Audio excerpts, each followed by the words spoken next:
Human beings are capable of horrifying, spine-chilling deeds. We've all heard the worst evils inflicted upon innocents, and every year a new case stuns us into silence, making us wonder if there's a line humans won't cross. In this series, we're going to look at disturbing real-life crimes. This is Cold-Blooded Crimes.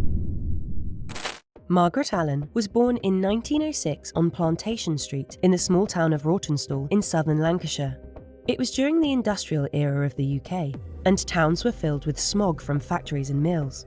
Segregation between the rich and poor was still very evident, and unfortunately, Margaret came from a poor family with no way of escaping their dismal circumstances. She was the 20th out of a large Catholic family with 22 children. Being one of the last ones, she was often forgotten and ignored.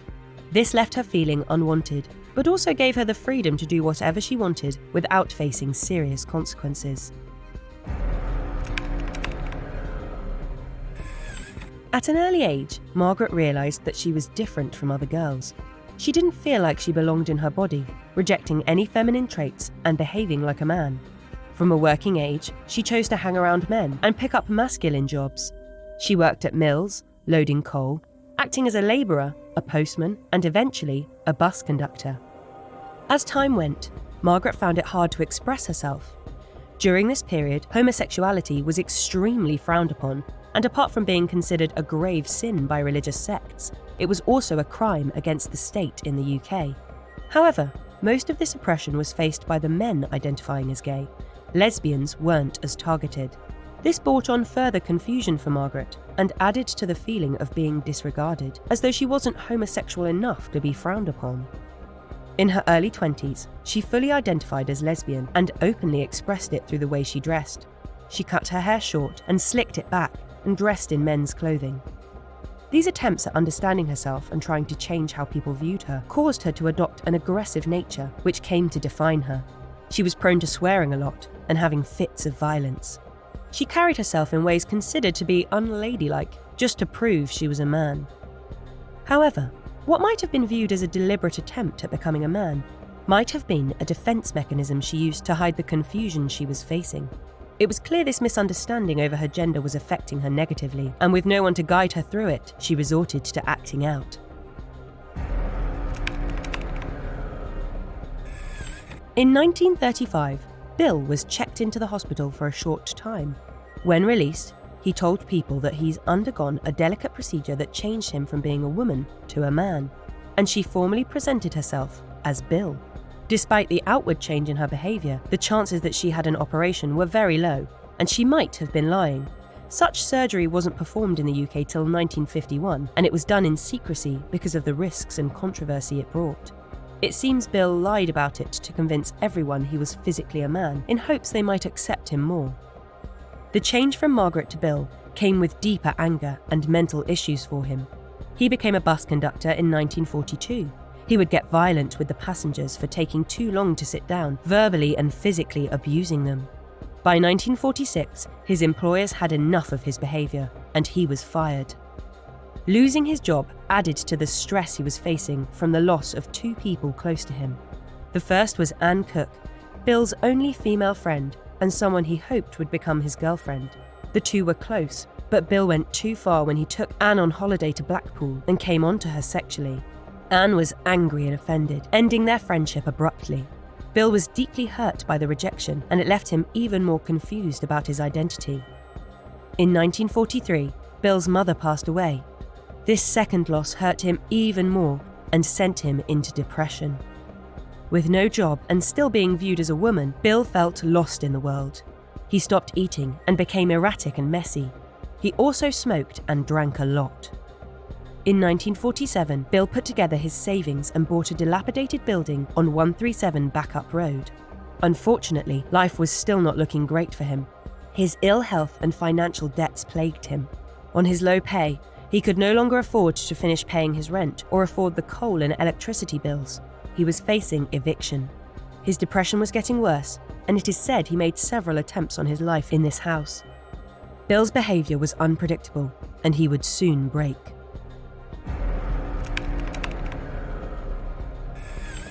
Nancy Ellen Chadwick was a 68-year-old woman living in Rawtenstall. She came from a humble lower-class background, working as a housekeeper. But in 1931, her luck turned around when James Crabtree, her employer, left her 4 houses in his will. She became a landlady, and her earnings increased a lot.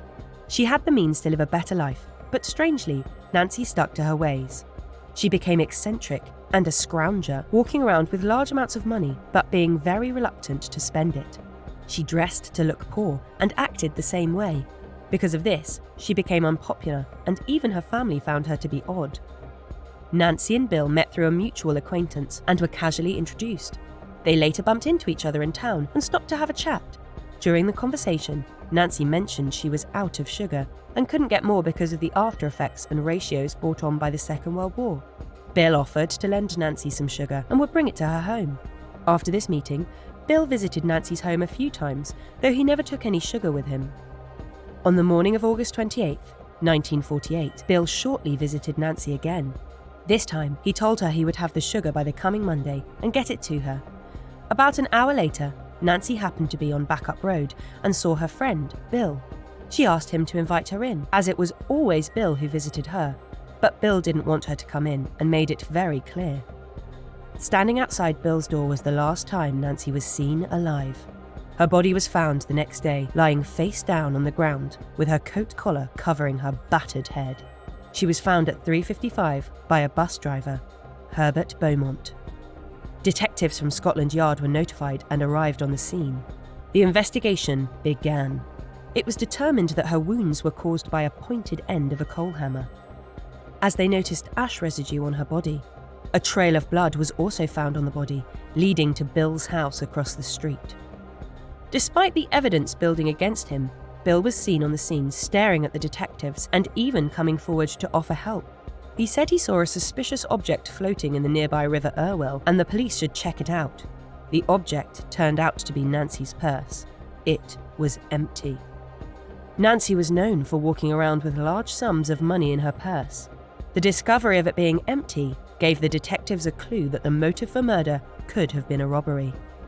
Bill was enjoying being the centre of attention, especially with how much people were interested in this murder. One evening, he went to the local pub and openly declared to be the last person to see Nancy alive.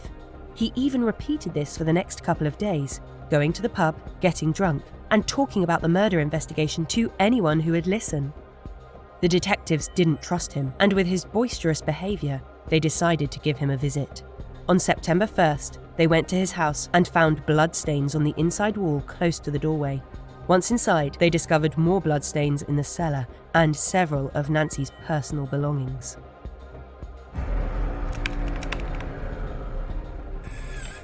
Bill was formally charged and admitted to killing Nancy.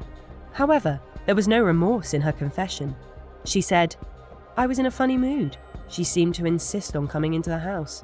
I just happened to look around and saw a hammer in the kitchen. On the spur of the moment, I hit her. She gave me a shout, and that seemed to start me off more, and I hit her a few times."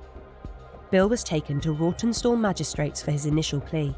It was the small town's first recorded murder, and hundreds gathered to see him.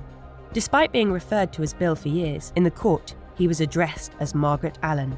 This didn't stop him from going to court dressed as a man. He maintained his composure through the trial, though his defence tried to prove him insane to evade the guilty charge.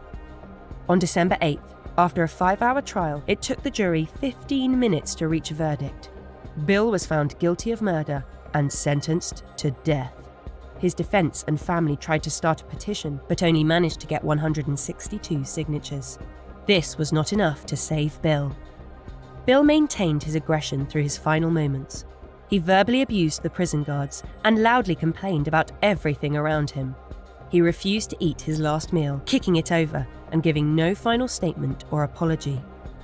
On the morning of January 12, 1949, Bill was taken to the gallows at Manchester's Strangeways prison. He was executed by Albert Pierrepoint. Margaret "Bill" Allen was troubled throughout her life, and it heavily affected her mental health and behaviour. She was never fully accepted for the sex change, and it left her feeling alienated from the world. The result was her finally breaking from the pressure and murdering an innocent woman. Strangely, she never expressed any regrets for her actions. Why do you think that is? Was he deliberately seeking the death penalty? Or was he just so cold as to not care? Let us know what you think in the comments below. And don't forget to like, share, and subscribe for more cold-blooded crimes.